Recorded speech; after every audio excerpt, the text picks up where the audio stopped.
Les grandes gueules. Tout sur les dessous de l'actu. Ici, l'actu rime avec liberté de ton sur Radio Espace. Voilà, dans un instant, on va essayer de filer du côté de l'Abbé pour prendre le pouls de ce côté avec Alaïdi Sow, évidemment, voilà, du côté d'Espace Fouta.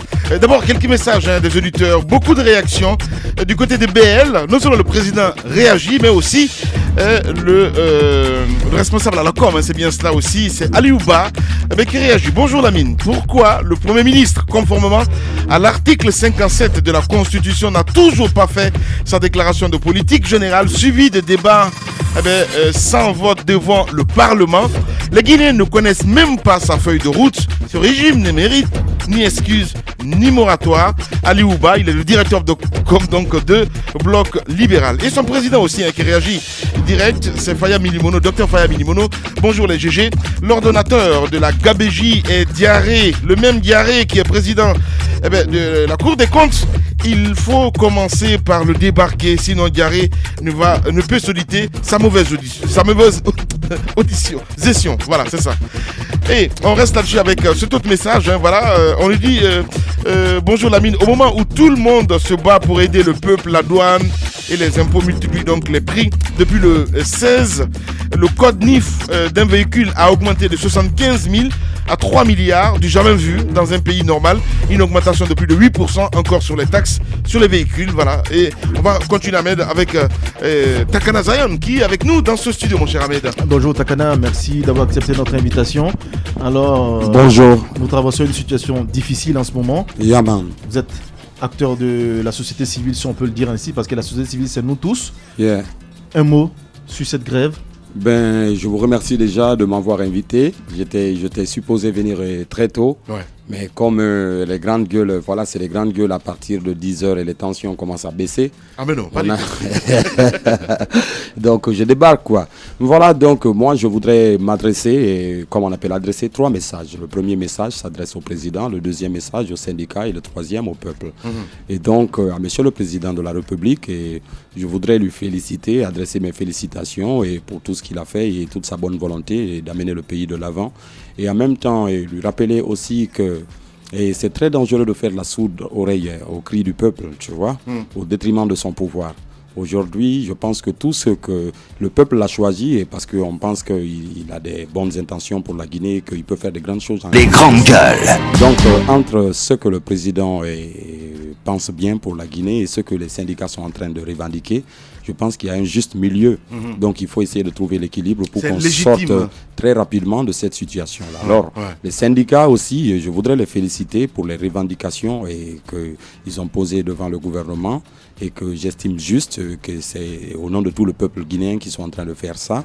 Et que aussi, même si le prix de l'essence n'est pas forcément le seul problème que les Guinéens traversent, parce que ça fait il y a très très longtemps que nous sommes en train de souffrir et qu'ils essayent de faire, je veux en appeler à leur patriotisme et d'essayer un peu de voir la Guinée et tous ces petits pauvres gens qui sont en train de souffrir à gauche et à droite. Parce que les pauvres, ils n'ont pas de cash. Alors, donc, quand la grève continue, et les petits 100 000, 200 000 qui sont à la maison, ça va finir et comment on va se faire après. Tu vois? Et aussi, je voudrais leur dire de ne pas jeter de l'huile dans le feu. Parce que ce qu'ils sont en train de revendiquer et qui est juste, et il y en a d'autres qui profitent pour tourner ça à autre chose. Effectivement. Donc, quand il y a les violences dans les banlieues, que les vitres se font casser, que nos mamans se font agresser sur l'axe, ça fait beaucoup mal. Ça fait très très mal. Donc, il faut sensibiliser aussi et la population pour ne pas que cette revendication tourne au vinaigre. Donc au peuple de Guinée, je voudrais rappeler aussi que même si aujourd'hui nous sommes indépendants, nous sommes un pays indépendant, mais nous ne sommes pas complètement indépendants. Économiquement, nous dépendons des grandes nations et c'est des grandes puissances de ce monde. Alors, et donc nous sommes comme on appelle nous sommes sous les ordres des grandes institutions financières de ce monde, tu vois, et les FMI, Banque mondiale et tout ça. Mais justement, donc aucun président en Afrique ne peut s'entêter. On a écouté. Laissez-moi finir ça, s'il vous plaît, tonton Girassi. Aucun président en Afrique ne peut accepter qu'il y ait des grèves 1 jour, 2 jours, 3 jours dans son pays au détriment de son pouvoir. Si ça se passe les grandes gueules, c'est parce que nos chefs d'État africains eux-mêmes, ils ne sont pas complètement libres. Il faut que le peuple comprenne cela. Donc moi, j'en appelle à la vigilance et à la patience et de rester positif et de ne pas se lâcher dans les rues et commettre des... Mais vous comprenez quand même. Je comprends ce qui se passe. Ces syndicats-là. Vous avez écouté aussi le ministre Kourouma qui est intervenu. Justement, je comprends très bien. Vous avez écouté le ministre Kourouma qui est intervenu chez nous ce matin. On lui a posé cette question, évidemment, parce qu'on dit on confond les choses, la malgouvernance est passée par là. Beaucoup d'activistes, quand je parle d'activistes, je parle un petit peu de la société civile. Comment je vais dire, essayer de faire comprendre à ce gouvernement comme quoi on a dépensé beaucoup d'argent, par exemple, en ce qui concerne la campagne électorale. Il y a beaucoup de choses qui ressortent comme ça, Takana. Quelle est ton analyse là-dessus? Est-ce qu'on a vu venir ça quelque part? Ce peuple souffre. Je ne dirais pas ça parce que c'est une tradition en Afrique que pendant les élections, alors les présidents y investissent beaucoup. Alors pour garder le truc, c'est normal. N'importe qui ferait la même chose. C'est pas normal. C'est un truc qui se passe. Guirassy aujourd'hui va de la Guinée. Il va investir des gros milliards pour qu'il se maintienne à sa place. Alors, ça, c'est le truc qu'on comprend. Mais moi, ce que je voudrais dire, c'est pas de défendre les syndicats ou de défendre l'État. C'est de trouver le juste milieu pour qu'on sorte de cette impasse. Parce que là, c'est les pauvres gens qui sont en train de payer. C'est les pauvres gens qui sont en train de payer plus. Tu vois, c'est au désavantage du peuple même que les syndicats ils sont en train de défendre. Parce que quand nos cash ils vont finir dans nos corbeilles, écoute, ça va être encore plus chaud. Alors, il faut faire en sorte que ça ne tourne pas au vide. Allez, Moussa Moïse. Monsieur Zayon, on comprend bien cette ritournelle, c'est une rengaine qui est beaucoup connue chez les artistes, surtout les reggaemen. Babylone est toujours l'accusé parfait, c'est eux qui dirigent le pays. Babylone a fait ceci, c'est Babylone qui dicte ses lois au professeur Alpha Condé, c'est Babylone qui lui dit... Qu'est-ce que tu appelles Babylone? Écoute, c'est celui que vous connaissez, bien entendu. C'est cette sorte de mythe... Moussa, ce n'est pas une émission de proverbes. Allez droit au but. Mais c'est important. Un reggaeman ne doit pas demander comment Babylone dit que nos États ne sont pas indépendants. Écoute, il faut que je sache d'abord... Vous parlez de FMI, vous parlez des institutions de Bretton Woods qui sont là, la Banque mondiale qui essaye de dicter des principes. Il faut que les Guinéens soient des bons élèves dans la classe. Mais on ne peut pas continuer à être quand même des élèves de ces genres d'institutions. Mais écoute, on n'est pas complètement indépendant. Il faut pas se faire des illusions, tu vois. Il faut pas rêver, quoi, tu vois. C'est petit à petit que la Guinée va sortir de tout ça. On n'avait pas l'électricité. On n'avait pas l'électricité en Guinée. Aujourd'hui, on l'a, tu vois. Et beaucoup de gens en Guinée croyaient qu'il n'y aurait jamais de courant en Guinée. C'est clair, je suis d'accord. C'est arrivé, donc moi je suis confiant qu'on peut aller encore plus loin que ça. Donc c'est vraiment pas le moment de pagailler. Allez-y, c'est pas le moment de pagailler. Voilà. Ce régime a des acquis. Je ne le conteste pas, mais il s'agit quand même d'une revendication qui est légitime. Et alors, on parle de l'incompréhension qui règne. On a vu une campagne quand même qui était assez pompeuse. On a vu une campagne où de l'argent a été dépensé, sincèrement. Et même un chef d'État qui a dit qu'il était capable lui-même de financer sa propre l'organisation de ces élections, de cette élection présidentielle. Et bien après la campagne, on n'a même pas vu couler quelques temps, on tombe dans une austérité pas possible. Comment vous comprenez tout cela? C'est pas dû seulement à Ebola. Moi j'étais en Guinée pendant les campagnes, personne ne peut me dire que c'est le président Alpha Condé lui seul avec l'argent de l'État qui a dépensé de l'argent pour ses campagnes. J'ai vu comment ça s'est passé. Les campagnes qui se sont passées cette année, je n'en ai jamais vu en Guinée. Pourquoi? Parce que c'est des grands richards qui volontairement et des grands cadres, des hauts cadres de la Guinée ou des comment on appelle, des sociétés privées librement qui venaient investir sur la campagne du professeur. Ils prenaient où cet argent? Voilà, et comme on appelle, tel avec Alpha, ils dépensent des banderoles, ils motivent les jeunes dans les quartiers. Donc on ne peut pas dire que cet argent, ils prennent où cet argent? Il ne faut pas me demander ça parce que tu sais comment on les a nommés qui sont là-bas et comment l'argent circule dans leurs institutions. Moi, je ne suis pas économiste, je n'ai pas fait des études d'économie. Ce que je sais, il faut qu'on sorte de cette impasse-là, il faut qu'on s'entende. Je crois que, quels que soient les problèmes, il y a un juste milieu où toutes les deux parties, quand même, peuvent réussir à s'entendre pour que le bas peuple arrête de souffrir encore. Voilà, c'était le message donc apporté ce matin. Qui arrive, on n'en a pas besoin. Merci beaucoup, Takana, d'être passé sur les GG. Merci infiniment. Voilà, mesdames et messieurs, les grandes gueules continuent à réagir. On va essayer de partir du côté de l'abbé Moussa Moïse là.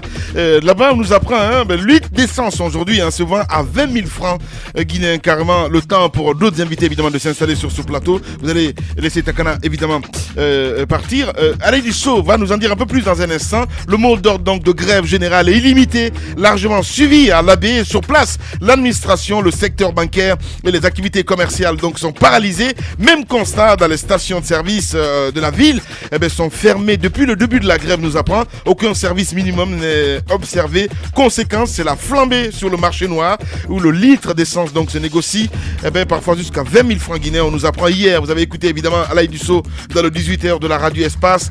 Qu'est-ce qui est à l'origine de cette situation? Ça, on le sait, Aboubacar Diallo. Qu'est-ce qu'il fait pour résorber la crise de carburant du côté de l'Abbé? On en sait plus dans un instant avec Alaïdi Sow qui va intervenir dans cette émission. Et puis, si tout va bien aussi, on va écouter les deux quand je parle de Safricom et de Transco ce matin. Ahmed Kamara, on a écouté Takana, évidemment, qui a passé son message ce matin. Écoutez, c'est son message, ça ne regarde que lui. Et comme il a dit, apparemment, il est bien informé quand il nous dit que la campagne, que le président n'a pas dépensé, que ce sont les sociétés qui ont dépensé. Écoutez, je pense qu'il n'avait pas rentré dans tous ces détails.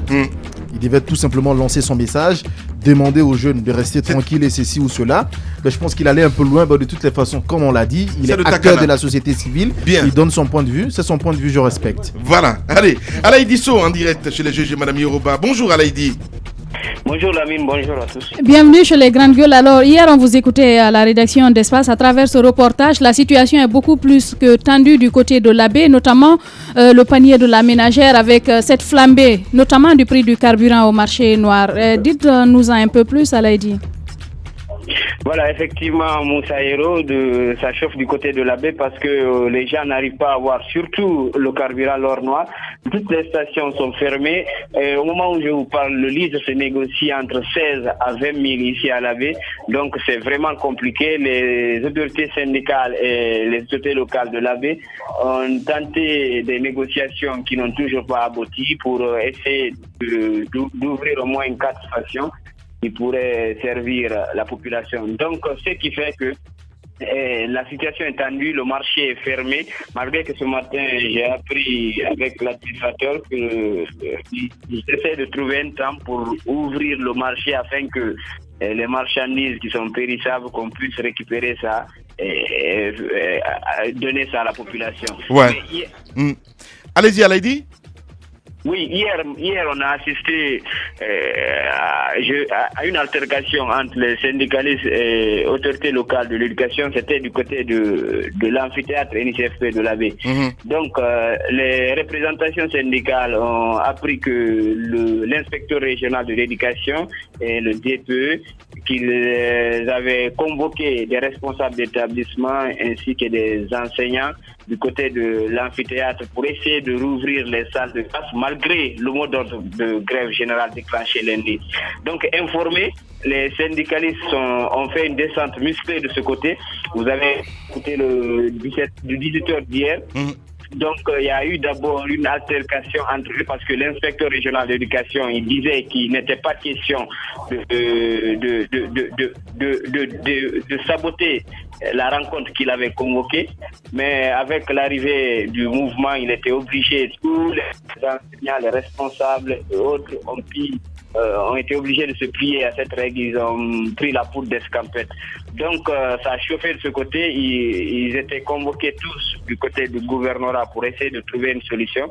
Mais bon, finalement, ce qu'il faut faire, et je pense que l'inspecteur régional d'éducation a compris qu'on ne peut pas rouvrir les classes maintenant parce que des négociations sont entamées du côté de Conakry et qu'il faudrait se plier à ça. Autre chose, aujourd'hui, on a appris qu'il y a des gens qui aimeraient quitter l'Abbé pour retourner dans d'autres villes comme la Haute-Guinée, si vous voulez, mais qui n'arrivent pas à trouver des moyens de transport. Donc, une négociation de ce côté. Je pense même les autorités militaires sont impliquées pour trouver des véhicules pour aider ces personnes à rejoindre leur lieu de résidence. Donc, ce qui fait qu'en gros, l'Abbé est paralysé. Voilà, l'Abbé est paralysé. Est-ce que vous êtes approché un petit peu parce qu'on voulait avoir le gouverneur ce matin à l'Aïdi Sow pour dire un mot là-dessus. Est-ce que vous avez été voir un petit peu les autorités sur place? Effectivement, on a pu joindre le préfet, donc ainsi que le gouvernement. Mais ce qu'on peut retenir, c'est des autorités qui sont... Il y a une prudence de ce côté. Les autorités n'acceptent pas de communiquer autour de cette grève. C'est comme si, en tout cas, les négociations que les autorités sont en train de faire, c'est un peu, ils ne partagent pas ça avec les médias qui sont actuellement. Ouais. Donc on a un peu forcé ce matin, mais on n'a pu avoir personne. Le préfet, on a rendez-vous vers 15h ici à Espace Fouta, mais jusqu'à présent, on n'a pas pu avoir grand-chose de sécurité. Alaïdi So du côté d'Espace Fouta. Merci beaucoup Alaïdi. Si en tout cas l'information évolue de ce côté, je sais que dans le 18h vous allez revenir là-dessus. Merci beaucoup Alaïdi So. Merci. Au revoir. Il y a le snobisme des fines gueules et la rudesse des gueules de bois. L'infortune des gueules moins propres à la douleur des gueules cassées. Il y a les jeux d'esprit des drôles de gueules, le piquant des amuse-gueules. Mais par-dessus tout, il y a l'audace et la pugnacité des grandes gueules de Radio Espace. Exubérantes et effrénées, rarement politiquement correctes et toujours excessives, les grandes gueules plus que jamais déterminées. Grandes gueules à vie. Seul le Tout-Puissant pourra nous faire taire. Bienvenue chez les GG de Radio Espace Guinée. Voilà, la version jeudi, c'est jusqu'à 11h30, évidemment, sur cette antenne. On va s'intéresser à ce autre dossier, Moussa Hiro, évidemment, que vous détenez depuis lundi déjà. C'est passé dans le morning. C'est ce cas de viol, ça s'est passé du côté de Tombolia. De Dapompa, ça s'est passé du côté de Dapompa. Une autre fille de 14 ans, on l'a vu, on a écouté dans le dossier Espace Reportage. La fille a 14 ans. Ouais. Ça s'est passé du côté de Dapompa le lundi 7, en fait. La petite, elle est sortie pour aller observer cette danse traditionnelle qu'on appelle Farignari à partir de 19h. Ouais. Alors arrêtée là, il y a une dame qui est venue dire à la petite qu'elle lui plaisait, qu'elle voudrait qu'elle soit, comme on le dit chez nous, son aimée. D'accord. Alors la fille a dit qu'il n'y avait pas de problème, que si c'était pour ça, il n'y a aucun problème. La dame a demandé à la fille si elle pouvait s'arrêter devant sa maison le temps qu'elle parte chercher à manger. Ouais. La fille a dit d'accord, pourvu qu'elle ne dure pas. Juste au moment où elle est arrêtée devant la concession, c'est là que deux jeunes sont venus prendre la fille et la faire rentrer. C'est de la séquestration. Okay. Elle a été prise et on l'a fait rentrer dans la maison quelque part là-bas. Mais au cours de la même nuit, voilà pourquoi on a parlé de proxénétisme de la part de cette dame. Ouais. C'est comme si elle gardait la fille à la maison, elle l'a donnée à des hommes qui venaient la prendre et la ramener. Donc il y a eu deux hommes qui ont pris la petite et qui ont couché avec elle et puis qui l'ont ramenée. Et à la fin, les deux jeunes qu'il avait pris au même endroit l'ont gardée dans la même concession pendant 3 jours, du lundi 7 au mercredi 10. Donc la fille était gardée là-bas et elle a expliqué au médecin légiste que pendant chaque nuit, elle avait des rapports 2 fois au moins dans la même nuit avec les deux jeunes qui étaient avec elle. C'est une fille, on a vu une fille qui est complètement désemparée. À la voir, vous sentez le traumatisme dans son regard. Donc, quand les gens sont sortis dans le quartier en train de chercher la petite, toutes les concessions étaient pratiquement informées. Finalement, on a relâché la fille qui s'est retrouvée du côté du marché de Dapompa et avec des habits de la dame qu'il avait salué le soir. Okay. Elle portait les habits de la dame. Ouais. Et c'est ce qui a mis en cause la dame en question, qui a en tout cas fait qu'on l'a arrêtée. On a supposé qu'elle est complice de tout ce qui est arrivé. Alors, la fille a été retrouvée, elle a expliqué, elle est arrivée à la maison complètement désemparée. Elle faisait des crises. Elle a expliqué à sa famille qu'ils l'ont amenée chez le médecin légiste et finalement ils ont porté plainte au commissariat de Dapompa. Le médecin légiste, professeur Hassan, a confirmé la thèse du viol, mais une thèse vraiment grave parce que imaginez une jeune fille de 14 ans qui est séquestrée pendant 3 jours, elle ne mangeait pas, qui subissait des coups de 2 jeunes qu'on n'a pas retrouvés, qui sont encore en cavale parce que la dame refuse réellement de dire où se trouvent les 2 jeunes parce que les enquêtes ont prouvé que c'est des membres de sa famille, de la famille du mari de la dame qui a été déjà arrêtée et déférée au niveau de la maison centrale. Alors on a aidé la famille à porter plainte, on l'a accompagnée au niveau du tribunal de Mafanko. Finalement, la dame a été déférée parce qu'on a appelé le PROGEM, le commissaire Bakary, le service qui est chargé de gérer les cas de viol, de violence au niveau de la police. Qu'est-ce qui s'est passé? Les enquêtes suivent leur cours normal. On a également impliqué Madame le ministre Sanaba, qu'on a appelé hier, qui nous a promis qu'elle va s'impliquer personnellement pour essayer de savoir ce qui s'est passé. la dame a été déférée, mais le plus souvent chez nous, Lamine, même si la personne est déférée, il y a cette corruption derrière, il y a cette pression de la famille derrière. Déjà, quand on était au niveau du tribunal de Mafanko, il y a des personnes de la famille de la dame qui commençaient à appeler les parents de la fille pour lui dire de venir négocier, que c'est le voisinage et tout. Je pense qu'il n'y a pas de question de voisinage dans ces questions-là. C'est très grave, c'est dangereux. Ce qui est arrivé, imaginez cette petite fille, quelle va être sa vie? Justement. Qu'est-ce qu'elle va vivre à l'avenir? Elle est détruite à jamais. Parce que le problème, c'est quoi? Il n'y a pas de suivi psychologique, Lamine. Et on a un seul psychologue, le docteur Chérif, que vous avez écouté ici récemment. Et ce n'est pas tout le monde qui sait qu'il faut aller vers des hommes comme ça. Quand une femme subit ce genre de choses, c'est ta vie qui est détruite à jamais. Et le plus souvent chez nous, on ne cherche pas à savoir à connaître les sentiments de la personne. On ne cherche pas à guérir la personne psychologiquement. Tu vas donner cette femme à un homme, elle sera malheureuse à jamais. Parce que déjà, il y a une peur qui est là. Elle aura peur de tout homme et l'homme, il ne va pas chercher à comprendre. Pour lui, il a une femme.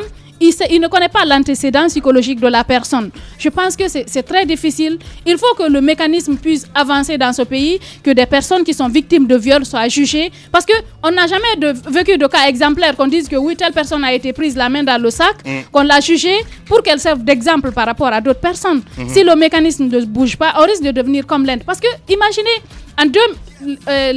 les 2 derniers mois de 2015, c'est extraordinaire, Lamine. Il n'y a pas un seul jour qui est passé sans qu'on nous appelle pour nous dire qu'il y a tel cas de viol. Signaler un cas de viol. Aujourd'hui, quand on se réfère un petit peu aux chiffres, madame, qu'est-ce qu'on peut dire? Sur les chiffres, c'est vraiment alarmant. À la médecine légale, on nous dit que 30% des consultations sont des cas de viol, des cas de violence basée sur le genre.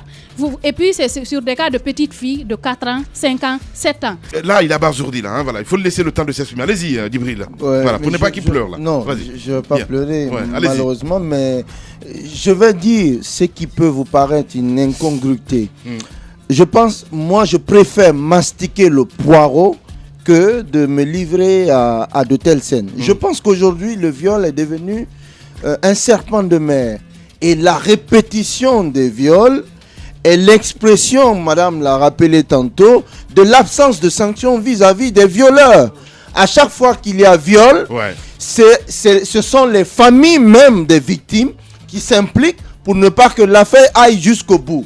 Je pense qu'il faut aujourd'hui, le ministre de la Justice est interpellé, il faut qu'il renforce, il faut qu'il nous propose un projet de loi dans ce sens pour renforcer l'arsenal pénal contre ces violeurs. Parce que je ne peux pas comprendre. J'aurais aimé qu'un homme s'astique le poireau que d'aller se jeter sur une fille de 14 ans. C'est mieux parce que c'est compréhensif. Mais on ne peut pas accepter. Cette fille, elle est détruite à jamais. Les grandes 14 ans, imaginez, déflorer à l'âge de 14 ans. J'en perds mon latin et je demande à l'État d'agir.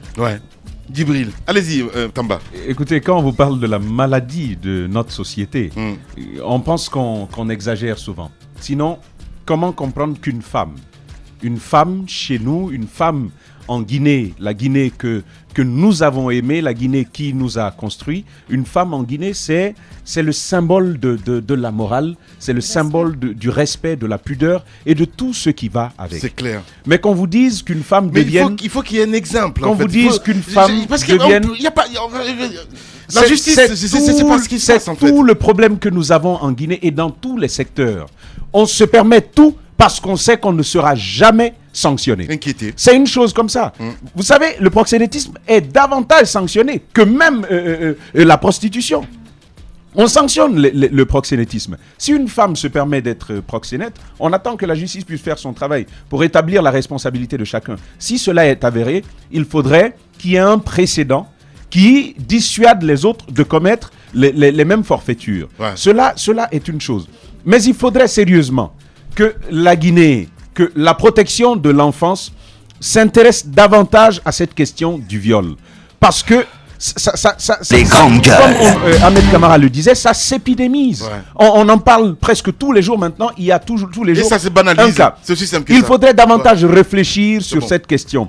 Parce que la Guinée, c'est peut-être une particularité sociologique qu'on devrait prendre en compte. Pourquoi est-ce que ça se fait de cette façon-là? Quelle réponse l'État peut apporter à cela? Il y a des ONG qui existent. Encore, on parle de ces ONG-là. Il faudrait qu'elles soient prêtes à travailler. Il y a un service auprès de l'État, la protection de l'enfance, qu'on mette les bouchées doubles, qu'on se mette ensemble pour que des mains et des pieds, on puisse réussir le combat contre le viol, qui en réalité est un véritable problème. Pour la femme, lorsque au plan physiologique, c'est un problème, mais plus grave encore, c'est un problème psychologique. Ouais. Et on sait comment les problèmes psychologiques sont difficiles à soigner. Prenons en compte cette réalité. Moi, je suis d'accord avec toi. Ahmed Kamara. Ben écoutez, moi j'ai honte à la place de ceux qui s'appellent parfois des religieux dans les quartiers, que quand il y a ce genre de situation, qui s'élèvent et qui sortent pour dire oui, pardonnez quoi exactement? Pardonnez quoi? Vous savez ce que ça représente, ce qui vient de se passer? C'est parce que c'est pas des enfants qui les appartiennent, ce sont des enfants d'autrui, donc il n'y a aucune pression sur eux. Je pense que c'est grave et je ne pense pas forcément qu'il n'y ait pas de sanctions. Peut-être qu'on ne communique pas trop autour. Sûrement des personnes se sont déjà fait arrêter et condamner. Ce qui est important, c'est de ne pas cacher, c'est de dire ce qui s'est passé. Ça permettra aux gens de savoir que oui, des gens sont sanctionnés. Donc, quand il y a des procès de la sorte, il faut en faire écho. C'est important. Donc, j'en appelle à l'État. C'est clair, au même moment que beaucoup aussi se sont adonnés à ce genre de pratiques, mais qui ont été libérés. Ce n'est pas du tout normal. On n'est pas dans... Je sais pas comment... On a vu récemment le cas de Tamsir, par exemple, parce qu'il y a un moment, il y a un mouvement populaire là, qui s'est invité du côté de la cour... des élèves qu'on a manipulés. Nous, on a fait d'ailleurs une déclaration dans ce sens, parce que des élèves, des collégiens qu'on mobilise, c'est des mineurs. Ils ne savent même pas dans quoi ils sont en train de se fourrer le nez. Un cas de viol, le viol, c'est un crime. Jusqu'à preuve du contraire, Tamsir est présumé innocent. Qu'on laisse la justice faire son travail, parce qu'on ne va pas accuser un innocent. De toutes les façons, si les enquêtes sont menées dans les règles de l'art, la justice va juger, le procès sera fait et on donnera raison à qui de droit. Mais de là à manipuler des jeunes qui normalement devraient défendre ce genre de cause, qui pourraient se retrouver dans ce genre de situation, qu'on les manipule, qu'on leur dise oui, votre idole est mise en justice, est arrêtée parce que, je sais pas, on l'accuse de quelque chose. Je pense que c'est pas du tout bien. Il faut qu'on sache prendre ses responsabilités, qu'on évite de manipuler la foule. Le plus souvent, c'est comme cela que ça se passe chez nous. Les gens ne savent même pas ce qu'ils font. Ils viennent là juste parce qu'on leur a dit de venir. Ouais. On a vu également des femmes qui ont manifesté tout au début à Kaloum pour dire qu'ils soutiennent le jeune Tamsir. C'est après cela qu'on a organisé la mobilisation. Les grandes gueules. Pousser les gens à en parler aujourd'hui. Il faut que les gens osent en parler, Lamine. Mais le plus souvent, le mal est où? Les gens qui osent en parler, qui osent porter plainte, parfois on leur demande de l'argent. C'est là le problème. Et normalement, le ministère de la Santé, je pense qu'on devrait se battre, aller dans le sens à rendre, d'une prise en charge, que les gens ne soient pas obligés de payer. Parce qu'il y a de ces personnes qui viennent, ils n'ont pas les moyens. Les examens coûtent cher. Les examens, par exemple, pour la séroprévalence. Il y a d'autres examens qu'on fait pour savoir si la personne n'est pas infectée. Parce que vous pouvez tomber dans les mains d'une personne qui est malade du sida, qui est séropositive, ou bien qui a d'autres infections qui sont vraiment graves. Il y a tous ces examens à faire. Mais si ça coûte cher, avec le niveau de vie du Guinéen qu'on connaît, c'est un peu compliqué. Les gens sont obligés de rester à la maison, de garder leur marre là-bas et de développer des maladies qui sont très dangereuses, qui pourraient détruire à jamais la femme en question ou la fille en question. Et plus important encore, pointons du doigt l'autorité parentale qui a tendance à s'effacer aujourd'hui. Parce que justement, Farignari, c'est vrai et tout, mais ce qui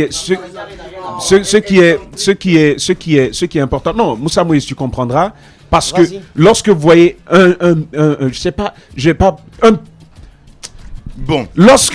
lorsque vous rencontrez un tout petit gamin dans les rues, même après 20 heures.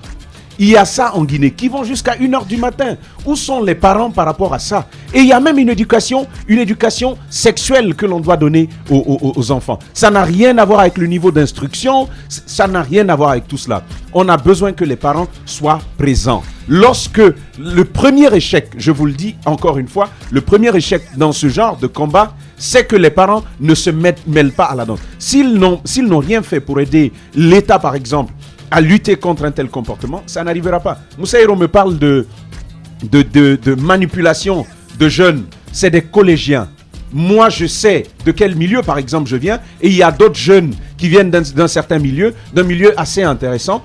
Même si vous êtes au collège, même si vous n'avez pas la maturité, ce n'est pas comme ça qu'on manipule quelqu'un dont la famille a été présente. Si la famille n'est pas présente, Vous êtes une feuille ouverte sur laquelle on peut tout écrire. Ouais. Vous ferez ce qu'on voudra que vous fassiez, et ça s'appelle de la suggestibilité. Ça suffira qu'on vous regarde, qu'on vous dise Lamine, faites ceci et vous le ferez. Et à ce moment-là, vous n'êtes plus humain parce que vous n'avez même pas la possibilité de choisir librement de ce que vous voulez faire ou pas. Ça n'a rien à voir, encore une fois, avec tous ces éléments de psychologie qu'on veut nous faire comprendre. Disons aux parents d'être présents pour leurs enfants tant qu'ils le peuvent. Voilà, ils connaissent sa matière, évidemment. Il peut être un bon psy, Katamba, finalement. Non, oui, il pourrait aider le professeur Hassan, tout de même, qui se trouve seul dans cet océan teinté d'épidémie de viol, parce que c'est une épidémie de viol, à ce que je sache, parce qu'il ne se passe pas un mois ou deux sans qu'on ait Moussa Yero en train d'asséner des coups sur ces présumés violeurs. Voilà, même comme un bureau ici à la radio bien Espace. Sûr. C'est un peu... c'est un peu... Il paraît que dès qu'on l'aperçoit, les violeurs se cachent. Mais c'est que... Ce que j'aimerais dire plus sérieusement, c'est que véritablement, Farignari n'a rien à voir dedans. Mais non, si, Madame Yoro, en fait, a planté le décor. Vous n'étiez pas dans Non, je n'étais pas dans le décor, d'accord. Mais ce que j'aimerais dire. Comment la dame a été la fillette plutôt. Oui, la fillette était allée assister à une danse folklorique. Et là, donc, elle était approchée par quelqu'un. Oui, Farignari, d'accord. Elle a été approchée par une dame qu'elle connaissait dans le quartier. Non, pas du tout. Pas du tout. Merci. Mais ce que j'aimerais dire, l'autorité parentale ne peut pas s'effacer face à la responsabilité de l'État. Je pense que l'autorité parentale, vous aurez donné toutes les belles éducations, si je peux le dire ainsi, tous les beaux conseils à votre enfant ou à votre fille. Si ces conseils sont assimilés par votre fille et qu'elle sort dans la rue, elle se fait séquestrer, kidnapper par un groupe de jeunes, elle se fait violer pendant des jours, je pense qu'elle ne peut pas résister, elle ne peut pas se débattre, elle n'a pas autre moyen de recours. Ce qu'il faut plutôt appeler, c'est l'État qui doit sévir afin que les violeurs puissent répondre de leurs actes. Ça, ce sont des solutions. Si on ne le fait pas, si l'exemple n'est pas donné, si d'autres violeurs ne prennent pas l'exemple sur quelqu'un qui a été condamné et qui répond de ses actes en prison, je pense qu'on continuera d'assister à ce genre de phénomène et ça va aller crescendo parce qu'il n'y a pas eu de précédent. Je suis d'accord. Alors, Madame Yero, ce dossier aujourd'hui, qu'en est-il ? Il est bien suivi, hein. J'espère que cela ira jusqu'au bout parce que nous avons parlé avec le commissaire Bakary de l'Oprochem. Parce qu'à chaque fois que nous avons un cas, et ce qui me rassure, c'est l'implication de Madame le ministre. Je pense qu'il faudrait que le dossier aille jusqu'au bout. Parce que tel que je l'ai dit, et je l'ai dit tantôt, il y a des personnes qui sont déférées. Mais quand ces personnes sont déférées, vous n'allez pas aller à la maison centrale pour voir tous les jours est-ce que la personne est là. Parfois, c'est là-bas que ça se passe. Et que des parents viennent payer de l'argent et que par la suite, après le procès même, qu'on libère des personnes qui ne paieront pas le crime à la hauteur de leur forfaiture. Je pense qu'il faut qu'on arrête cela. Mais je voudrais dire à Tamba, d'accord pour l'éducation. C'est vrai qu'à un moment donné, il faut le reconnaître, les parents ont démissionné. Mais les cas de viol, le plus souvent, les cas de viol sont commis par des personnes qui connaissent le plus souvent les victimes. Effectivement. Ce qui s'est passé, ça se passe parfois dans les familles. Il y a des oncles, il y a l'obscène, quelquefois c'est l'obscène. Il y a des frères qui violent leurs sœurs. Ça se fait dans les familles, ça se fait dans les quartiers. Les deux petites filles de 9 ans, si vous vous souvenez, Lamine, dont on a parlé du côté de Boulbiné, c'est un jeune qui connaissait la famille, qui est d'accord avec la famille, qui connaît les filles, qui a l'habitude de parler avec elles, qui leur a demandé de l'accompagner quelque part. Donc, ça n'a rien à voir avec une question d'éducation. Je suis d'accord que les parents n'ont qu'à bien éduquer leurs enfants, mais si l'État ne prend pas ses responsabilités aussi pour punir les coupables à la hauteur de leur forfaiture, chacun se dira oui, je peux y aller, c'est un champ qui m'est ouvert, il n'y aura rien derrière. Non mais on ne peut pas, Moussa Yero, à ta décharge, on ne peut pas occulter le fait que l'éducation parentale est très importante. On dit souvent que la famille est la cellule de base de la société. C'est important de se le rappeler. Et aujourd'hui, même si l'autorité parentale s'efface, je suis d'accord avec toi que l'État doit jouer son rôle. Mais la responsabilité parentale ne doit pas être négligée non plus. Parce que non, c'est important. Parce que on parle de ces filles. Quand vous défendez au chat, il y a un adage qui dit que quand vous défendez au chat de manger du poisson fumé, dites également au poisson fumé de ne pas exhaler son fumée. C'est extrêmement important. Non, autant on demande, c'est important que l'on insiste sur le rôle des parents. il y a que aujourd'hui. Non, je suis pas en train de déborder. Attendez, c'est grave ce qu'il est en train de dire. Non, une fille de 14 ans, vous voulez dire que cette fille qui était une partie uniquement arrêtée, ou bien une fillette de 9 ans. On a vu la petite. Non, mais attendez, ça se passe sur des filles. On a vu à l'Abbé une fille de 6 ans et une fille de 4 ans, une autre de 8 ans. Je comprends tout ça. Est-ce que ces filles-là séduisent des hommes? Est-ce qu'elles sont mal habillées? Non, pas forcément. Non, mais attendez. Non, attention. Je ne suis pas d'accord. La première fille qui a été violée par son oncle à la maison. Ah, c'est à la maison. Est-ce que tu séduis ton oncle à la maison? Je ne suis pas en train de justifier. Attendez que je finisse. Le viol, le plus souvent, ça se commet par des personnes qui connaissent la victime. C'est pas lié au fait que la fille soit mal habillée ou pas. Le plus souvent, les filles qui sont dehors, attendez, les filles qui sont dehors, qui sont dans la rue, les filles qui pratiquent le métier de, je veux dire, bon, je sais pas, je voulais pas utiliser le mot prostitution, mais elles ne se font pas violer, des filles de joie, elles ne se font pas violer. Non, pas les filles de joie. Non, c'est comme ça on les appelle. Écoutez, elles ne se font pas violer. Pourquoi on s'en prend à des petites filles? C'est des malades mentaux. Lamine, c'est des malades mentaux qui commettent les cas de viol. Je suis d'accord pour l'éducation. Mais s'il faut parler de l'éducation, il y a plein de filles dehors qui sont mal habillées, on ne les touche jamais. Bien. Ça chauffe dans ce studio. On va essayer de comprendre un petit peu comment on appelle les prostituées finalement. C'est un mot bizarre. On revient dans un instant avec cette affaire. 27 000 tonnes de riz. Vous le savez, l'homme d'affaires Mohamed Kourouma, PDG de la société Amana, qui prétend les avoir importés via un bateau affrété exclusivement à son nom. En plus de vouloir poursuivre le président de la Cour suprême, il continue d'accuser les sociétés Safricom et Transco. Ces deux sociétés sont chez nous ce matin. On s'intéresse à eux dans moins de 15 minutes sur Radio Espace. Bienvenue. Il y a le snobisme des fines gueules et la rudesse des gueules de bois. L'infortune des gueules moins propres à la douleur des gueules cassées. Il y a les jeux d'esprit des drôles de gueules, le piquant des amuse-gueules. Mais par-dessus tout, il y a l'audace et la pugnacité des grandes gueules de Radio Espace.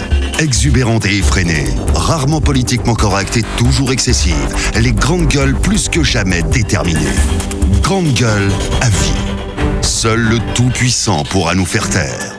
Bienvenue chez les GG de Radio Espace Guinée.